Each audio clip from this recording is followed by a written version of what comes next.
सीता स्वयंवर में राजा जनक ने राजा दशरथ को निमंत्रण क्यों नहीं भेजा? जनकपुर में जब सीता स्वयंवर का आयोजन हुआ तो राजा जनक ने देश विदेश के राजाओं को निमंत्रित किया, सबको उस स्वयंवर के लिए बुलाया।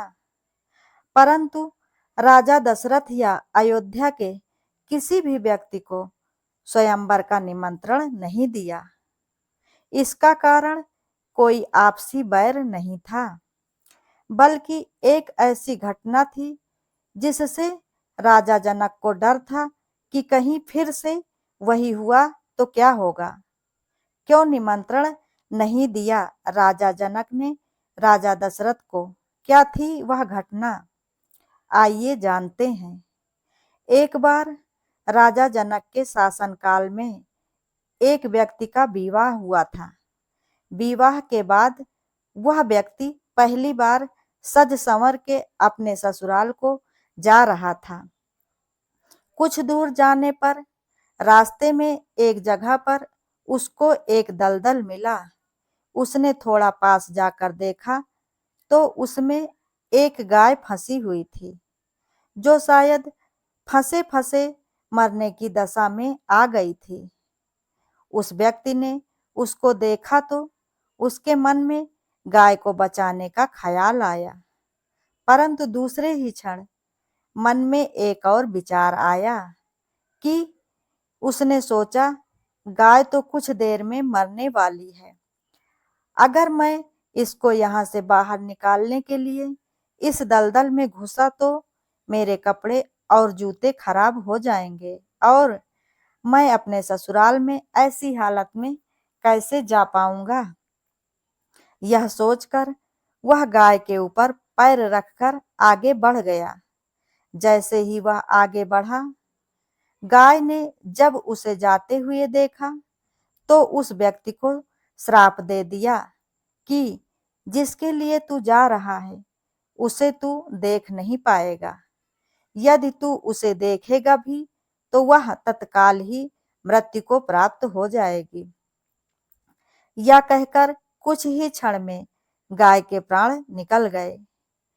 गाय के श्राप को सुनकर वह व्यक्ति दुविधा में फंस गया।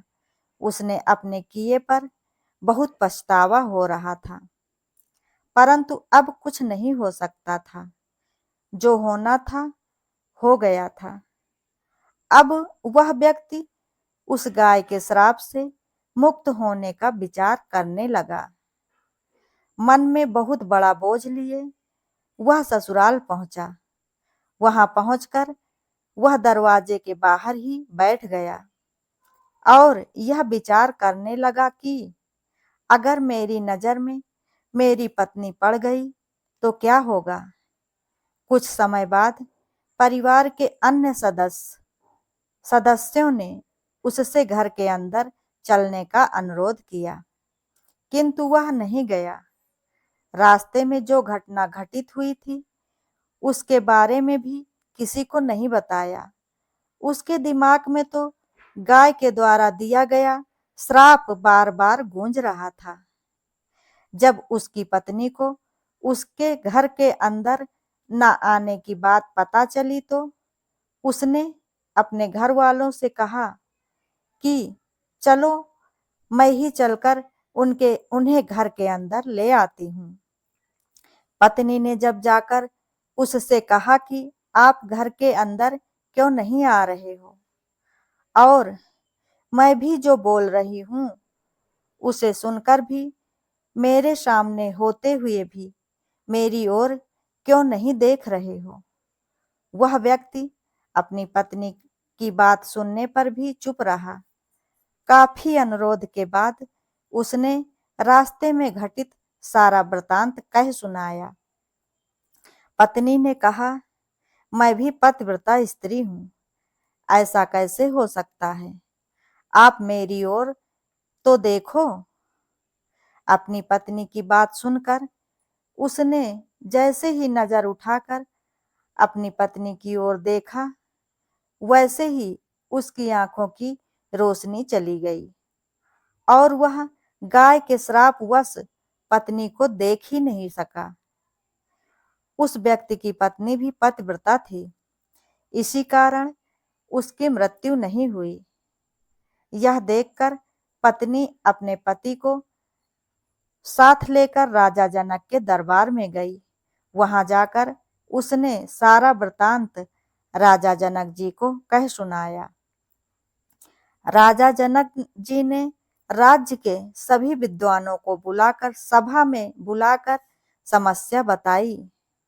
उन्होंने अपने दरबार में बैठे हुए ब्राह्मणों को कहा, हे ब्राह्मण, हे ब्राह्मण देव, गौ श्राप से निर्वृत्त का कोई सटीक उपाय हो तो बताएं। सभी विद्वानों ने आपस में विचार करके एक उपाय बताया। उन्होंने कहा कि यदि कोई पतिव्रता स्त्री छलनी में गंगा जल लाकर उस जल के छींटे इस व्यक्ति के दोनों आंखों पर मारे तो इसे गौ श्राप से मुक्ति मिल सकती है तथा इसकी आंखों की रोशनी पुनः लौट सकती है। राजा ने पहले अपने महल के अंदर की रानियों सहित सभी स्त्रियों से पूछा तो राजा जनक को सभी के पतिव्रता होने पर संदेह की सूचना मिली। ऐसा सुनकर राजा जनक चिंतित हो गए।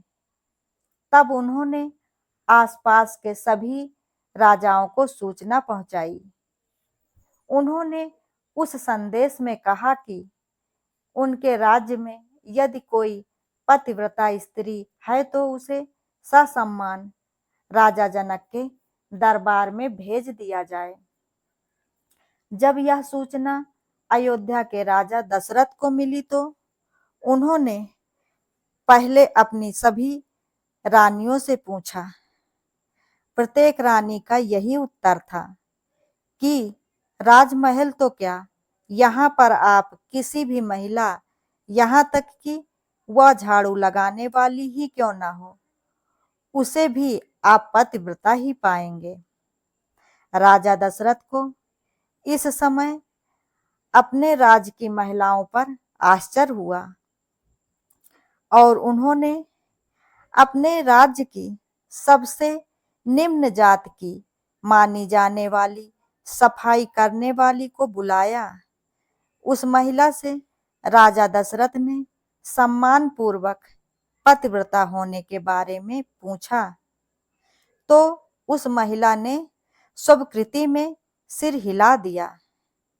तब राजा ने यह दिखाने के लिए कि अयोध्या का राज्य सबसे उत्तम है, उस महिला को ही राज सम्मान के साथ जनकपुर भेज दिया। राजा जनक ने उस महिला का पूर्ण राजसी ठाठ बाट से स्वागत व सम्मान किया। तब राजा जनक जी ने उस महिला को समस्या बताई, साथ ही ब्राह्मणों द्वारा जो उपाय बताया गया है वह भी बताया। महिला ने राजा जनक को उसे करने की स्वीकृति दे दी।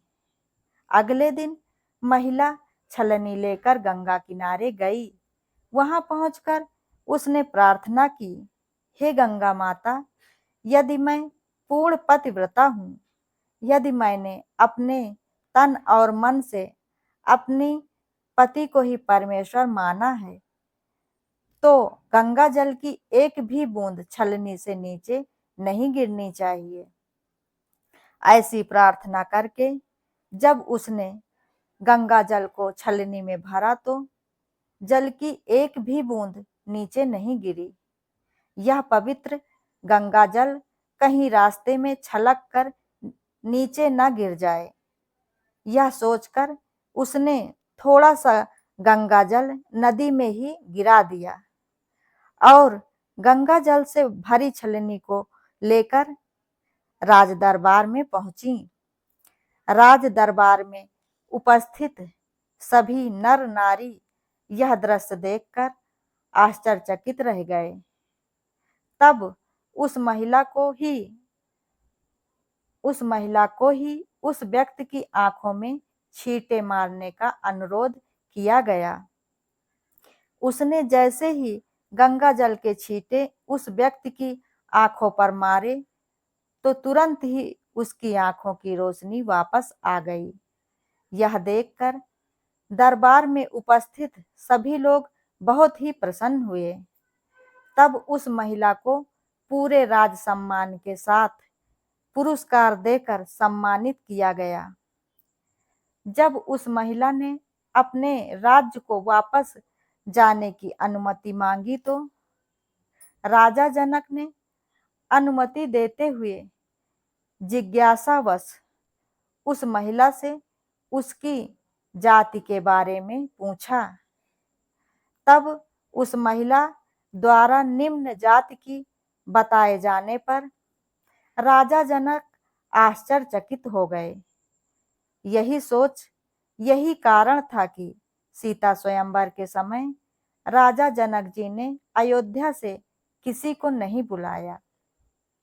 राजा जनक जी ने सोचा कि जिस राज्य की सफाई करने वाली महिला इतनी पतिव्रता है तो उसका पति कितना शक्तिशाली होगा। यदि राजा दशरथ ने इसी प्रकार के किसी निम्न श्रेणी के व्यक्ति को स्वयंवर में भेज दिया और अगर उसने धनुष संधान लिया तो क्या होगा। राजकुमारी किसी निम्न श्रेणी के वर्ग के व्यक्ति को अपना वर न चुन ले। यही सोचकर राजा जनक ने राजा दशरथ जी को निमंत्रण नहीं भेजा, किंतु विधाता की लेखनी को भला कोई आज तक टाल सका है। वही हुआ जो होना था। अयोध्या के राजकुमार वन में विचरण करते हुए अपने गुरु के साथ जनकपुर पहुंच ही गए तथा धनुष तोड़कर राजकुमार श्री राम जी ने सुकुमारी सीता का वरण कर ही लिया। दोस्तों, अगर आप लोगों को यह वीडियो पसंद आया हो तो मेरे द्वारा सुनाई गई यह कहानी अगर आप लोगों को पसंद आई हो तो वीडियो को लाइक, शेयर, कमेंट जरूर करें और ऐसी ही ज्ञानवर्धक और धार्मिक जानकारियों के लिए चैनल को सब्सक्राइब करें। वीडियो अंत तक देखने के लिए धन्यवाद।